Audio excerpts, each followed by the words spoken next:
Hello दोस्तों, स्वागत करते हैं आपके अपने यूट्यूब चैनल पे।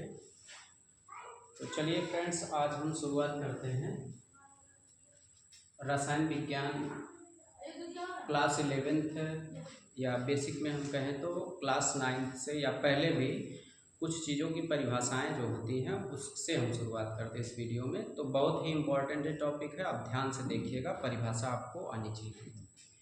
देखिए, पदार्थ या मैटर के बारे में हम जान लें पहले। देखिए, पूरा जो हमारा ब्रह्मांड होता है, यूनिवर्स जिसको हम बोलते हैं, विश्व या संसार बोलते हैं, वो दो चीज़ों के द्वारा निर्मित होता है। पूरे विश्व में केवल दो ही चीज़ें हैं, एक होता है द्रव्य जिसको हम मैटर बोलते हैं, पदार्थ, और इसके अलावा जो भी पदार्थ बचे हुए हैं वो होता है ऊर्जा के रूप में। तो पदार्थ के बारे में हम अध्ययन करें अगर, तो पदार्थ की परिभाषा ये बन करके आती है कि पूरे ब्रह्मांड का वह अवयव या विश्व का वह अवयव जो स्थान घेरता हो,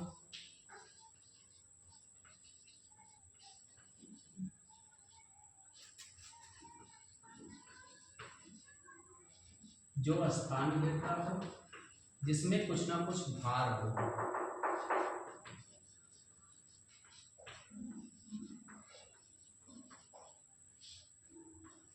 जो स्थान घेरता है जिसमें कुछ ना कुछ भार होता हो,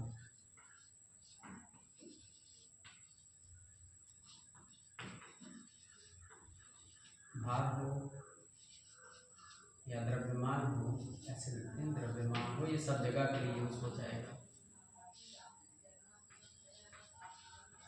ठीक है, उसे ही हम पदार्थ, द्रव्य या मैटर बोलते हैं।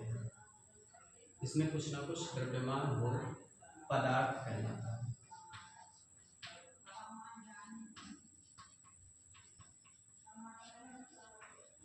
ठीक है, परिभाषा एक बार फिर से क्लियर कर लीजिए। हर वह वस्तु पूरे ब्रह्मांड में, चाहे जहाँ पे हो, पूरे विश्व से वह वस्तु जो स्थान घेरे, जिसमें कुछ ना कुछ भार होता हो, या द्रव्यमान हम बोले, इसमें द्रव्यमान सभी के लिए यूज हो जाता है। तो जिसमें कुछ ना कुछ द्रव्यमान होता हो उसको हम क्या बोल देंगे? पदार्थ बोल देंगे। द्रव्य भी इसको बोलते हैं, और इंग्लिश में बोले तो इसको मैटर बोला जाता है। ठीक, तो हर वह वस्तु जो स्थान घेर रही हो और जिसमें कुछ ना कुछ द्रव्यमान होता है उसको हम क्या बोल देंगे? पदार्थ बोल देंगे, या द्रव्य भी इसी को बोलते हैं। अब इसमें जैसे हम बात करें, ये डस्टर अगर हमारे हाथ में है, हम इसको कहीं भी रख देंगे तो स्थान घेरेगा। इसको अगर हम वजन करेंगे तो कुछ ना कुछ इसका वेट आएगा, इसमें जो है द्रव्यमान है। तो ये कैसा हो गया? पदार्थ हो गया, या इसको हम बोल देते हैं मैटर बोल देते हैं। तो इसका जो वर्गीकरण किया गया पदार्थों का, ये दो तरह से किया गया है। एक तो इसका होता है भौतिक रूप से वर्गीकरण कर दिया जाए। ठीक, पदार्थों का जो वर्गीकरण का आधार बताया गया वो दो तरह से होता है। एक तो इस पदार्थ को हम क्या करें, इसका भौतिक वर्गीकरण कर दें। देख, भौतिक रूप से अगर इसका वर्गीकरण करेंगे पदार्थ का, इसका भौतिक अगर वर्गीकरण करें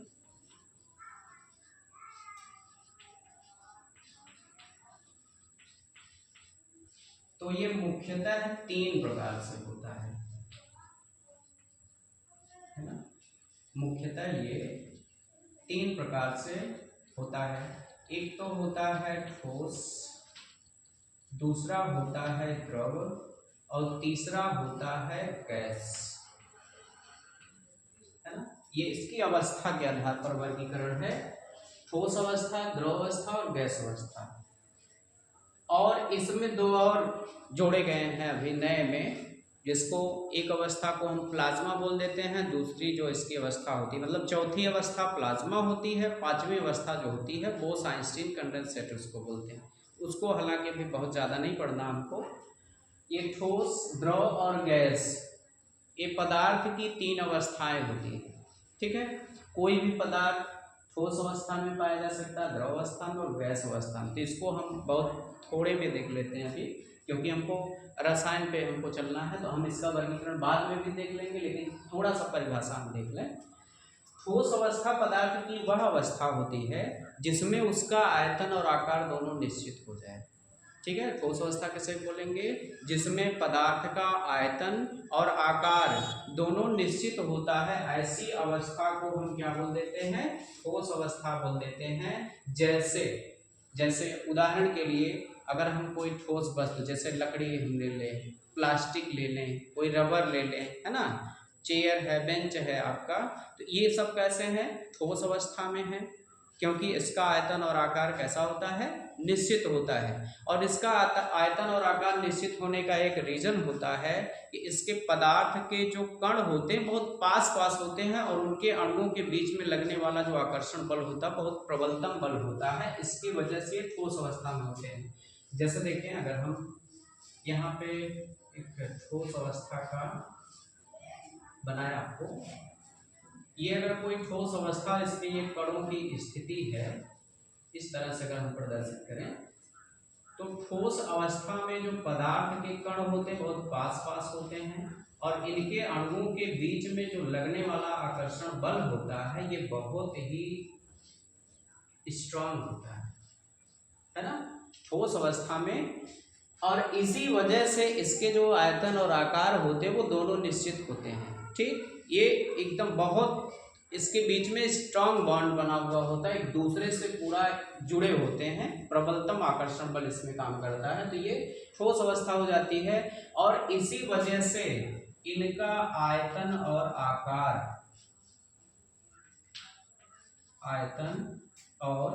आकार दोनों ही कैसे होंगे? निश्चित हो जाएंगे। ठीक है, तो इसी वजह से इसकी पहचान भी है ठोस अवस्था की कि इसके आयतन और आकार दोनों कैसे रहेंगे? निश्चित रहेंगे। दूसरी अवस्था आती है द्रव अवस्था, पदार्थ की दूसरी अवस्था, जिसको हम क्या बोल देते हैं? द्रव अवस्था बोल देते हैं। इसमें क्या होता है? इसके कणों के बीच में लगने वाला जो आकर्षण बल होता है ये कुछ कम होता है ठोस की अपेक्षा, है ना। और आप इसमें देख भी रहे होंगे चित्र में कि ये अगर इसको हम द्रव अवस्था का मान करके चले तो इसमें क्या हो रहा है? जो पदार्थ के कण हैं, अब इसमें देखिए एकदम बिल्कुल सटे सटे दिखाई दे रहे हैं, और इसमें क्या हो रहा है? पदार्थ के अणुओं के बीच में या पदार्थ के जो भी कण हैं वो थोड़ा थोड़ा इनके बीच में दूरी है, तो दूरी की वजह से ये अवस्था कहलाती द्रव अवस्था। और इसी आकर्षण बल कम होने की वजह से इसको हम बोल देते हैं कि ये द्रव अवस्था में है। और इनका आकार और आयतन, आकार तो निश्चित नहीं होगा इसका, लेकिन आयतन कैसा हो जाएगा? वो निश्चित रहेगा। आयतन कैसा होगा? आयतन निश्चित, लेकिन आकार कैसा हो जाएगा? ये अनिश्चित होता है। ठीक है, तो हम परिभाषा यहीं से बना सकते हैं। ठोस अवस्था किसे बोलेंगे? पदार्थ की वह अवस्था जिसमें उसका आयतन और आकार दोनों निश्चित होता है, ठोस अवस्था। ठीक, पदार्थ की वह अवस्था जिसमें उसका आयतन तो निश्चित हो लेकिन आकार कैसा हो जाए? अनिश्चित हो जाए, ऐसे पदार्थों को हम क्या बोल देते हैं? द्रव अवस्था बोल देते हैं। और ऐसा इस वजह से होता है क्योंकि इनके अणुओं के बीच में लगने वाला जो आकर्षण बल होता है ठोस की अपेक्षा कुछ कम हो जाता है। ठीक, अब उदाहरण के लिए जैसे समझे, इसमें ठोस अवस्था में हमने बोला कि प्लास्टिक ले लें कोई, है ना, एग्जाम्पल इसका, जैसे हम कोई प्लास्टिक ले लें, रबर ले लें, ईंट ले लें, है ना, लोहा ले लें, ठीक है, लकड़ी ले लें, तो ये सब कैसे हो जाते हैं? इनमें इसका आयतन और आकार दोनों निश्चित होता है क्योंकि इसके अणुओं के बीच में लगने वाला आकर्षण बल प्रबलतम होता है, इस वजह से इसका आयतन और आकार दोनों निश्चित हो जाता है। द्रव अवस्था में क्या बताया गया? द्रव अवस्था में आयतन तो निश्चित होता है लेकिन आकार निश्चित नहीं होगा। रीजन क्या होता है? क्योंकि इसके अणुओं के बीच में लगने वाले जो आकर्षण बल होते हैं वो कमजोर होते हैं, तो इस वजह से इसको द्रव अवस्था बोलते हैं। अब इसमें देखिए, उदाहरण के लिए अगर हम ले एग्जाम्पल इसका देखें, एग्जाम्पल में इसके आ जाएगा, जैसे हम पानी ले लें, है ना, पानी ले लें, पानी अगर 1 लीटर पानी हम ले रहे हैं, बॉटल में रखेंगे तो बॉटल जैसा बन जाएगा, लोटे में रखें लोटे जैसा, गिलास में रखें गिलास जैसा बन जाएगा, थाली में रख दे थाली जैसा बन जाएगा। तो इसमें जो है ये पानी अब पानी को हम क्या बोल देंगे, द्रव। आयतन तो उसका निश्चित है, लेकिन जिस बर्तन में हम रखेंगे उसी का आकार ये ग्रहण कर लेता है। पानी हो गया, दूध हम ले लें, है ना, तेल ले लें, है ना। अच्छा, जो द्रव होता है, लिक्विड जिसको हम बोल रहे हैं, इसमें क्या होता है, ये स्वतंत्र रूप से बहने का भी गुण पाया जाता है ना। स्वतंत्र रूप से बहने का गुण इसमें पाया जाता है, इसलिए द्रव को हम तरल भी बोलते हैं, है ना। स्वतंत्र रूप से इसमें बहने का गुण पाया जाता है, इस वजह से इसको बोल देते हैं, तरल भी कह देते हैं। और पदार्थ की जो तीसरी अवस्था है उसको हम बोलते हैं गैस अवस्था।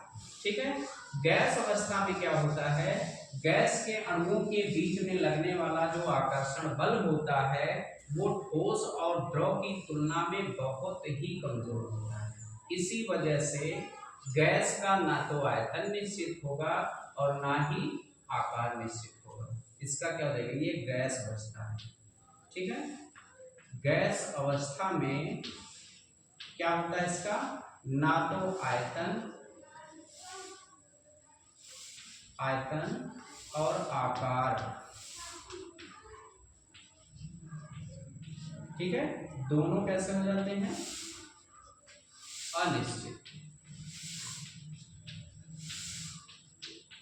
ठीक है, जैसे हम ले लें उदाहरण के लिए हम ले लें वायु, हवा, एलपीजी तो गैस आती है। ठीक है, इसमें क्या होता है, इनमें जो गैसों के अणु होते हैं या कण होते हैं जिनसे मिलकर के उसका निर्माण हुआ है, ये बहुत दूरी पे होते हैं और इसमें लगने वाला जो आकर्षण बल होता है वो बहुत ही वीक होता है ठोस और द्रव की तुलना में। इसी वजह से इसके जो अणु होते हैं वो स्वतंत्र रूप से हमेशा गति की अवस्था में ही रहते हैं और यही कारण है कि इसका ना तो आयतन निश्चित होगा और ना ही आकार निश्चित होगा। यानी हम लिख दिए आयतन और आकार दोनों कैसा हो जाएगा, इसका अनिश्चित हो जाएगा। ठीक, जैसे वायु, हवा ले लें, है ना। हवा को अगर हम जितना ज्यादा जगह देंगे उतनी ज्यादा दूरी में फैल सकती है। अगर इसको हम क्या करें, संपीड़ित कर लें, दाब लगा करके इसको जितना छोटे स्थान में हम करना चाहेंगे उतने छोटे स्थान में इसको हम ला सकते हैं।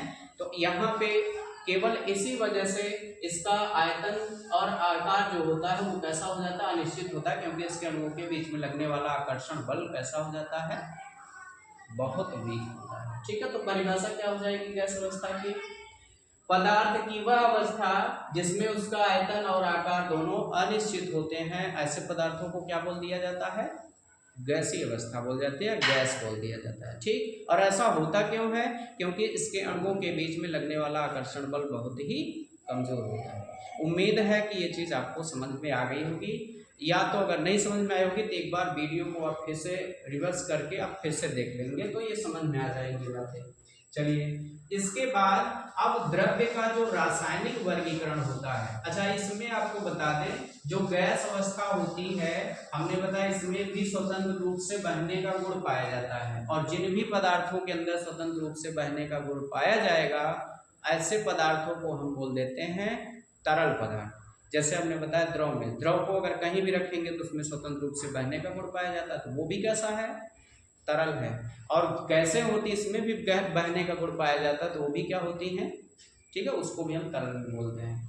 अब द्रव्य का जो भौतिक वर्गीकरण हुआ ये इस तरह से था, अब इसमें और भी हम बताएंगे आपको, लेकिन अब रासायनिक वर्गीकरण पे हम आते हैं कि जो द्रव्य का रासायनिक वर्गीकरण होता है वो कैसे होता है। देखिए, जो द्रव्य का रासायनिक वर्गीकरण होगा ये भी दो प्रकार से होता है ना। द्रव्य का जो रासायनिक वर्गीकरण होगा ये भी कितने प्रकार से होगा, दो प्रकार से होगा। एक को हम बोलते हैं कि इसमें शुद्ध पदार्थ पाया जाएगा, इसको बांटा गया है शुद्ध पदार्थ में, और दूसरा होता है अशुद्ध पदार्थ, या इसको हम बोल देते हैं मिश्रण बोल देते हैं, मिश्रण बोलेंगे, या हम बोल देते हैं इसको अशुद्ध पदार्थ।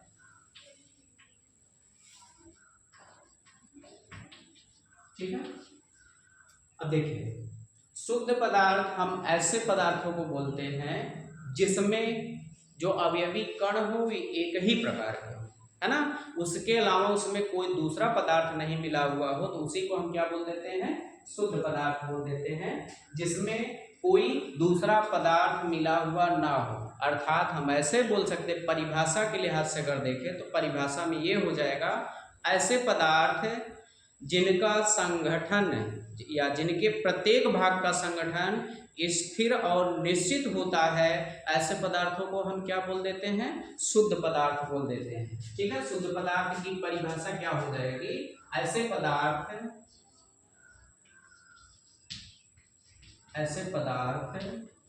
जिनके प्रत्येक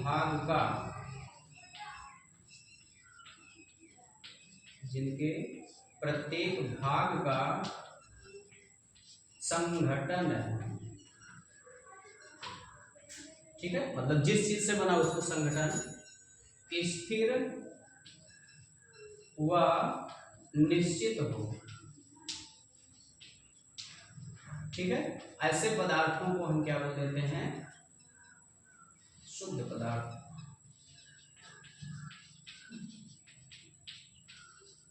शुद्ध पदार्थ कहलाते।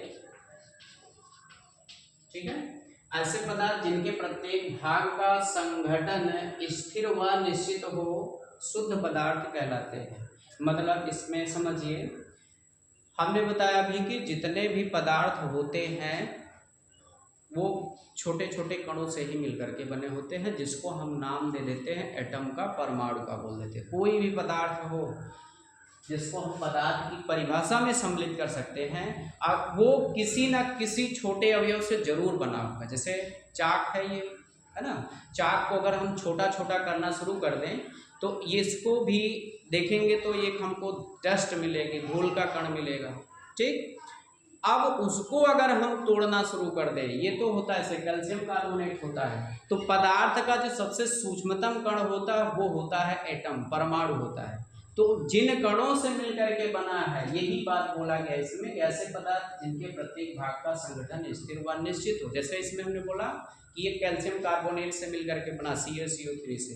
अब CaCO3 इसके प्रत्येक भाग में केवल बस यही रहे, calcium carbon oxygen, calcium carbon oxygen, calcium carbon oxygen, तो ये कैसा हो गया, शुद्ध हो गया। हम बोले H2O, है ना, तो H2O माने जल, पानी। अब पानी में अगर हमको सब जगह पे केवल पानी ही दिखाई दे रहा, प्रत्येक भाग में केवल हमको पानी ही दिखाई दे रहा है, तो ऐसे पदार्थों को हम क्या बोल देते हैं, शुद्ध पदार्थ बोल देते हैं। बात समझ में आई होगी। ऐसे पदार्थ जिनके प्रत्येक भाग का संगठन स्थिर व निश्चित हो, शुद्ध पदार्थ कहलाते हैं। ठीक, अब इसको भी डिवाइड किया गया, शुद्ध पदार्थ को भी। ठीक, शुद्ध पदार्थ में इसको दो भाग में बांटा गया है, इसको दो भागों में बांट दिया गया। एक तो होता है तत्व और दूसरा होता है यौगिक, तत्व और यौगिक। ठीक है, तत्व में हम बताएं आपको परिभाषा तत्व की क्या होगी, क्योंकि ये कैसा है, शुद्ध पदार्थ, तत्व भी कैसा है, शुद्ध पदार्थ होता है। तो तत्व की परिभाषा ये है, इसको एलिमेंट भी बोलते हैं। तत्व हम ऐसे पदार्थों को बोलेंगे जिनमें केवल एक ही प्रकार का परमाणु हो। ठीक है, केवल एक ही प्रकार के परमाणुओं से मिलकर के बने शुद्ध पदार्थों को हम क्या बोल देते हैं, तत्व बोल देते हैं।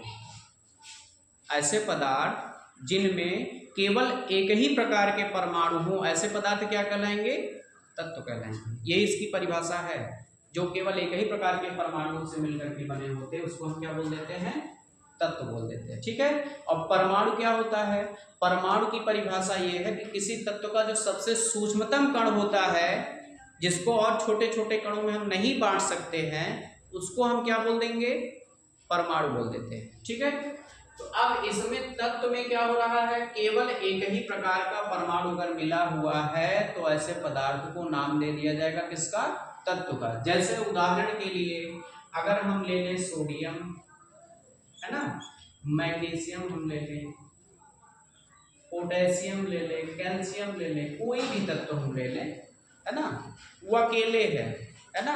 और इसमें जैसे सोडियम मान लीजिए हमने ले लिया, सोडियम ले लिया, तो सोडियम के एक टुकड़े में छोटा सा टुकड़ा अगर हम काट करके उसका एक्सपेरिमेंट करें, जो उसके छोटे वाले भाग में हो, जो उसका भौतिक और रासायनिक गुण जो उसके छोटे वाले भाग में आ रहा है, कहीं से भी कोई हिस्सा टुकड़ा काट लिया जाए, है ना। जैसे मान लीजिए हमने क्या किया, इतना छोटा सा टुकड़ा एक ले लिया हमने, ये सोडियम का, ठीक है। अब अभी हमने बताया कि जितने भी पदार्थ होते हैं छोटे छोटे कणों से मिलकर के बने होते हैं, जिसको एटम्स बोलते हैं।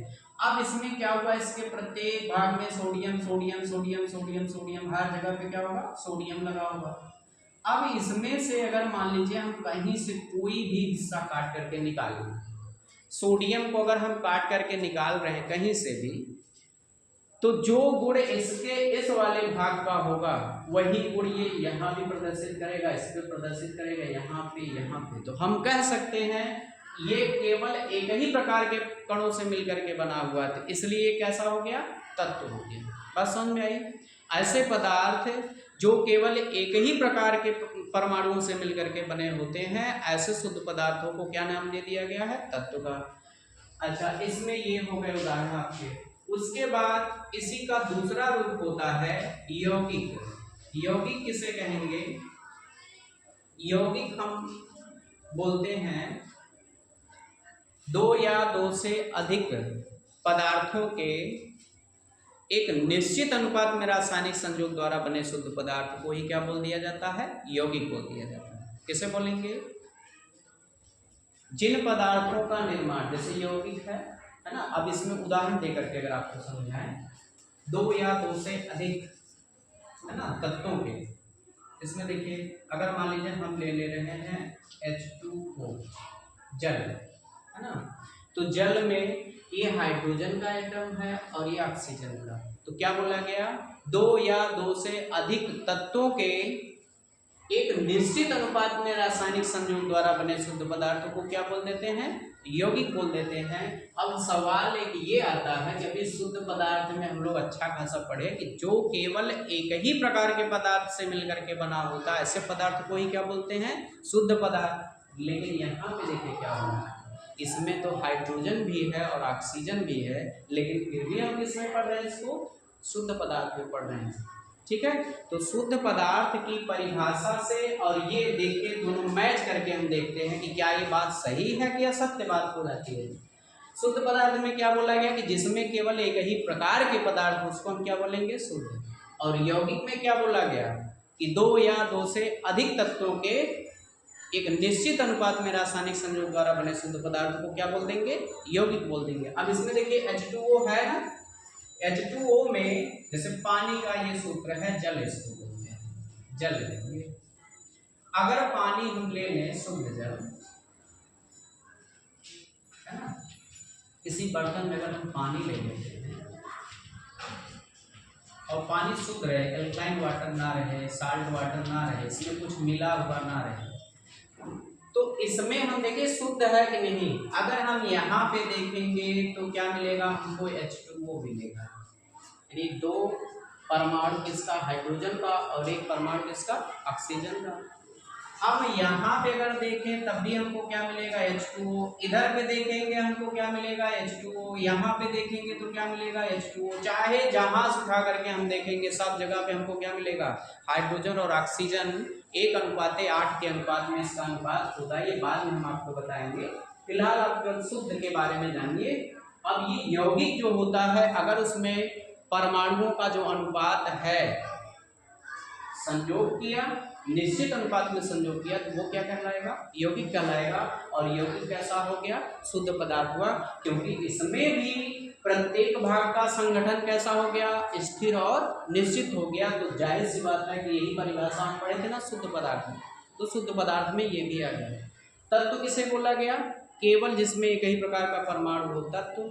जिसमें दो या दो से अधिक तत्वों के परमाणु एक निश्चित अनुपात में रासायनिक संयोग करते हैं, ऐसे पदार्थों को हम क्या बोल देते हैं, यौगिक बोल देते हैं। जैसे H2O हो गया, हम और भी ले लें, NaCl हम ले लें, है ना, हम और भी ले लें, इसमें C2H5OH ले लें, ये सब चीजें कैसे हो गई, शुद्ध हो गए, क्योंकि इसमें प्रत्येक भाग का जो संगठन रहेगा वो स्थिर और निश्चित रहेगा, तो शुद्ध पदार्थ हुआ। और यौगिक इस वजह से हो रहा है कि अगर हम इन सब में देखेंगे, जैसे NaCl है, सोडियम क्लोराइड इसको बोलते हैं, साधारण नमक है, सोडियम का एक परमाणु और क्लोरीन का एक परमाणु आपस में रासायनिक संयोग करते हैं और निर्माण कर देते हैं किसका, एक NaCl जैसे यौगिक का। C2H5 में से वही कहानी, जितने भी यौगिक होते हैं सब में जो जिस भी तत्व का परमाणु रहेगा वो निश्चित अनुपात में रासायनिक संयोग करता है। ठीक, चलिए आगे जो है इनको फिर से डिवाइड किया गया है दूसरे हिस्से में, तत्वों को 3 भागों में बांट दिया गया है ना, तत्वों को पुनः 3 भागों में बांट दिया गया है, जिसमें से पहला भाग इसका कहलाता है धातु, जिसको हम बोलते हैं मेटल। दूसरा भाग कहलाता है अधातु, जिसको हम बोलते हैं नॉन मेटल। और तीसरा भाग होता है उपधातु, जिसको हम मेटलॉइड्स कहते हैं, उपधातु। ठीक है, तत्व को पुनः 3 भागों में बांटा गया, कौन कौन सा, धातु, अधातु और उपधातु। तो धातु की परिभाषा क्या होगी, धातु किसे कहेंगे, क्योंकि धातु भी कैसा तत्व है, और तत्व में बताया गया कि केवल एक ही प्रकार के परमाणुओं से जो मिल करके बनेगा वही क्या कहलाएगा, धातु कहलाएगा, तत्व कहलाएगा। धातु में देखिए, धातु ऐसे तत्वों को हम बोलते हैं जो अगर अभिक्रिया के दौरान क्या करें, इलेक्ट्रॉन को त्याग करके धनायन बना दें, है ना। ऐसे तत्व जो क्या करें, अभिक्रिया के दौरान अपने इलेक्ट्रॉनों को मुक्त करके क्या बना दे, धनायन का निर्माण कर दें, ऐसे पदार्थ, ऐसे तत्वों को हम क्या बोल देते हैं, धातु बोल देते हैं। जैसे सोडियम क्या करता है, अपनी अभिक्रिया के दौरान एक इलेक्ट्रॉन का त्याग करता है और क्या बना देता है, Na+ बना देता है, तो सोडियम कैसा हो गया, धातु हो जाएगा। इसी तरह से अगर हम एल्युमिनियम ले लें, एल्युमिनियम क्या करता है, अपनी रासायनिक अभिक्रिया के दौरान जब भी ये किसी से संयोग करता है तो अपने 3 इलेक्ट्रॉनों को निकाल देता है और इससे 3+ आ जाता है, तो ये भी कैसा हो गया, धात्विक नेचर का हो गया। तो जितनी भी धातुएं होती है सबकी ये विशेषता होती है कि वो क्या करें, अपने बाह्यतम या संयोजी कोष में से इलेक्ट्रॉन को त्याग करके और धनायन बनाने की प्रवृत्ति रखते हैं, वो कहलाएंगे धातु। तो परिभाषा यही है। ठीक, वे तत्व जो सामान्य अभिक्रियाओं में इलेक्ट्रॉनों का त्याग करके धनायन बनाने की प्रवृत्ति रखते हैं उसको हम क्या बोल देते हैं, धातु बोल देते हैं। जैसे sodium, aluminium, magnesium, calcium, iron, zinc, copper, ये सब क्या है, धातुएं हैं। अच्छा, अधातु किसे कहेंगे, अधातुएं जो होती है ये भी तत्वों में है, इसमें भी एक ही प्रकार का पदार्थ, एक ही प्रकार का परमाणु मिला होगा। अधातु में ऐसे तत्वों को हम सम्मिलित करते हैं जो अपनी अभिक्रियाओं के दौरान एक या एक से अधिक इलेक्ट्रॉनों को ग्रहण करें और ऋणायन बनाने की प्रवृत्ति रखें। जैसे ऑक्सीजन देख लीजिए, है ना, ऑक्सीजन क्या करता है, ऑक्सीजन इलेक्ट्रॉन को ग्रहण करता है, जब भी ये रासायनिक संयोग करेगा तो इलेक्ट्रॉन को ग्रहण करेगा और क्या बना देगा, इस पे 2 माइनस आ जाता है ना, 2 इलेक्ट्रॉनों को ग्रहण करता है, इस पे 2 माइनस आ जाता है, इसलिए ऑक्सीजन कैसा, अधातु। और इसी तरह से हम क्लोरीन की बात कर दें तो क्लोरीन भी क्या करता है, जब भी ये किसी रिएक्शन में भाग लेगा तो अपने बाह्यतम कोष में एक इलेक्ट्रॉन को ग्रहण कर लेता, तो ये क्या बनाता है, ऋणायन बनाता है। तो क्लोरीन भी कैसा हो गया, ये भी हो जाएगा अधात्विक नेचर का। क्लोरीन हो गया, ऑक्सीजन हो गया, सल्फर हो गया, कार्बन भी होता है। इन सब चीज़ों को हम किसमें सम्मिलित करते हैं, अधातुओं में सम्मिलित करके रखते हैं।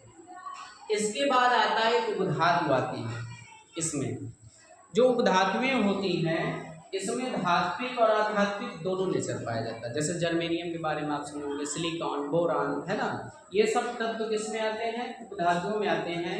इसका जो गुण होता है धातु और अधातुओं के बीच का होता है, मतलब कभी ये धात्विक नेचर का भी हो जाती है, मतलब इलेक्ट्रॉन को त्याग देती हैं, और कभी क्या करेंगे, इलेक्ट्रॉन को ग्रहण भी कर लेती हैं। तो ऐसे तत्वों को हम क्या बोल देते हैं, उपधातु बोल देते हैं।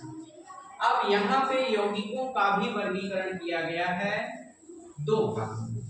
यौगिक भी 2 प्रकार के होते हैं, कौन कौन से, एक होता है कार्बनिक और एक होता है अकार्बनिक। कार्बनिक यौगिक और दूसरा होता है अकार्बनिक। देखिए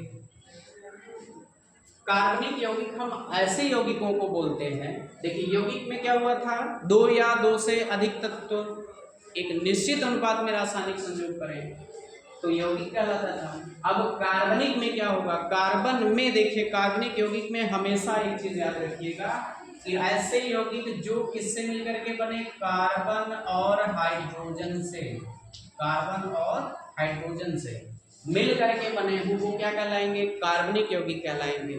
ठीक, लेकिन ये केवल कार्बन और हाइड्रोजन ही इसमें नहीं रहता, ठीक, कार्बन और हाइड्रोजन ही नहीं रह सकता, लेकिन अनिवार्यता इसकी जरूर है, जहाँ पे कार्बन रहेगा वहाँ पे हाइड्रोजन भी है, वो कार्बनिक कहलाएगा।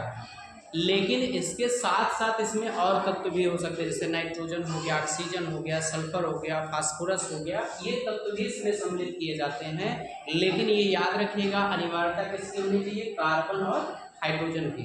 अगर कार्बन के साथ हाइड्रोजन नहीं है तो वो अकार्बनिक हो जाएगा।